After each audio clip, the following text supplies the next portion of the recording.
Oh, that was absolutely beautiful. That was Strunz and Farah, who join me right now on the telephone. Gentlemen, are you there? Yes, we are. Hi, Derek. We're here. Hey, guys. Thank you so much for joining me on the telephone right now. Our pleasure. Thank you for having us. Jorge Strunz and Ardeshir Farah. Jorge, you are a native Costa Rican, I understand. I was born in Costa Rica, that's right. And Mr. Farah, you are from originally from Iran. Yes, originally born in Iran. So how did the two of you meet, and were you already, how should I say, were you already on equal guitar terms at that point? Did you both study the guitar for many years previously to that? Well, we had, and we actually met here in L.A. where we live, and we met back, 35 years ago, I guess, right, Ardeshir, something like that. Right. 1979. 1979, Wow. and we put our first record out in 1980. And so we met here in L.A., and we had similar interests in guitar, and some of the influences were the same in spite of the fact that we were from different parts of the globe originally. But as you can see, we've spent most of our life here in California. That's great. And you said you made your first record in 79, and now on Monday night at Yoshi's, you'll be celebrating your 20th record together. Right. The album is called Moods and Visions, and I was just playing a cut there. It sounds fantastic. Thank you. Thank you so much. Thank you very much. Thanks for liking it. Have you guys played Yoshi's before? We've played Yoshi's in Oakland, but never the one in San Francisco. So this will be the first time we've played the San Francisco Yoshi's. You'll love it. And Oakland's a fantastic venue, but San Francisco has more of a, I guess, a world music appreciation, I would say. Interesting. So I think that sounds good for us. You guys will be well received there. And yeah, if you want to find out more about Strunz and Farah, STRUNZ and Farah, FARAH.com. Again, the 20th release of 20th album release is Moods and Visions, May 26th at Yoshi's, 8 p.m. Go to yoshis.com to get yourself a pair of tickets. I have a pair to give away at the end of the show to a lucky caller. Do you guys, so you said you met in L.A., was it a kind of a rivalry at first? You both thought of each other as really good guitarists. Maybe you didn't want to come together and start working? No, I don't think so. I think it was basically I was looking for another guitar player to play some music that I'd been thinking about. That was guitar-centered. It started with two guitars, two chairs, and then build a little ensemble around that idea.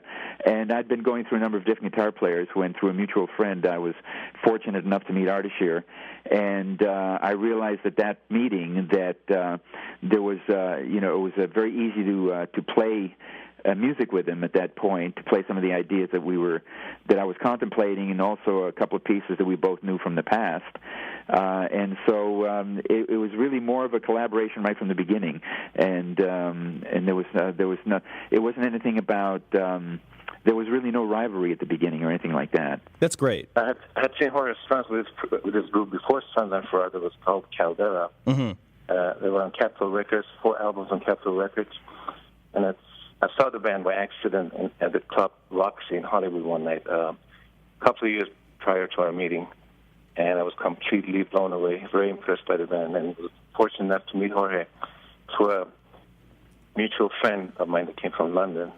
And at the time, I just graduated from college, and this was a perfect opportunity for me to meet Jorge Strunz and start recording. That's awesome. For our material. I should add, too, that I think it's your 5th album, Americas, you got nominated for a Grammy Award, too. Did that change anything? Did it add fuel to the fire? How do you guys react to that? Well, it certainly helped. We were delighted to be nominated, obviously, for a Grammy. It was a wonderful recognition, and it definitely helped our career at that point a great deal.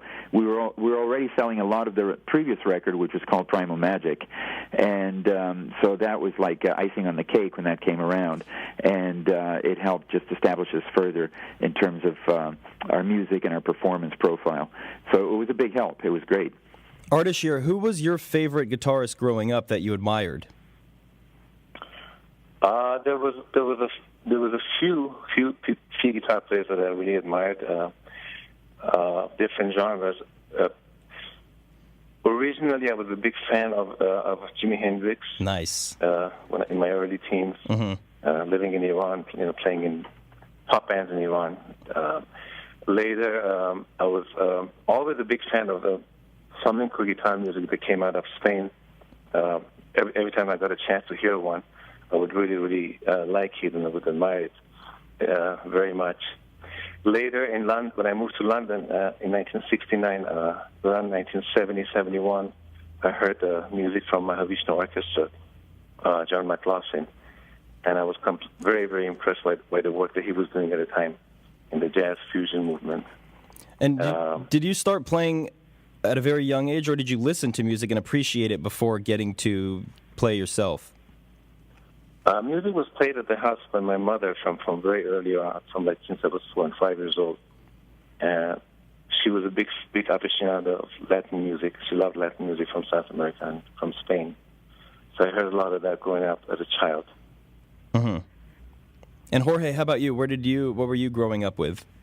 Well, I guess my first influences were flamenco guitar players that my mom had records of. Sabicas, Mario Escudero, the great gypsy guitar players of the last generation in Spain.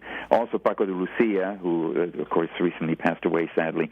But he was of my generation, basically, and a great guitar player. So those people were very influential early on, but I realized since I wasn't Spanish, I wasn't going to be able to compete with those guys. Mm-hmm. That's a very particularly European Spanish form, and it's a specialty of the southern part of Spain. So I branched out to other things. I became involved with folk music, both American and Latin American folk music. I got involved with rock, notably people like Mike Bloomfield and Jimi Hendrix, and Paul Butterfield. I got into a blues thing for a long time, and then later on I was very influenced by some of the jazz people like John Coltrane and Miles Davis, and after that the fusion movement, John McLaughlin notably in Chick Corea. Yeah, you guys have a wide variety of influences. I love it. That's probably what makes you even better than just listening to one genre and playing that yourself. In a sense, that's true. We try to blend as much as we can while making it homogeneous. In other words, making sense out of the expression we're making. We're musically for the audiences to also relate to what we're playing. So our job has been one of synthesizing all these different influences and channeling them in a way that made sense to us and to our audiences. And I should note, too, obviously, Jorge Strunz and Ardeshir Farah, you guys are the two main members of the group, but you're going to be with an entire rhythm section and some other musicians as well when you play Yoshi's. Who are these gentlemen and ladies that you might be playing with? There's going to be 4 of us at Yoshi's. Mm-hmm. We're going to have Majid Gorbani, who's an excellent Iranian percussionist who plays Middle Eastern percussion. In addition to Latin percussion, he plays the cajon, the darbuka, and the tambourine. And small hand percussions. And we're going to have Katif Buckingham, who's a great flute player. He's going to play flute, alto flute, and a little soprano sax with us, and the 2 of us on guitars. So it's going to be a quartet. That's going to be a great show. Yeah, you're going to love San Francisco Yoshi's, too. It's a great venue. Wonderful. We look forward to that for the first time, for sure. Jorge, what's one of the most embarrassing music groups that you're willing to admit that you listen to live on the air? Did I listen to? Yeah. Oh, my goodness. You like Britney Spears, don't you? I'm not sure that I would be embarrassed about any of those, any of the groups that I listen to. No, not those. That's what I'm saying. Like, don't you have a Britney Spears album laying around or a Justin Bieber? No, I don't. I confess I don't. In fact, I don't think I've ever heard a complete Britney Spears tune. I mean, you're lucky. Maybe I'm ashamed to say that. No, I'm you're not lucky. sure.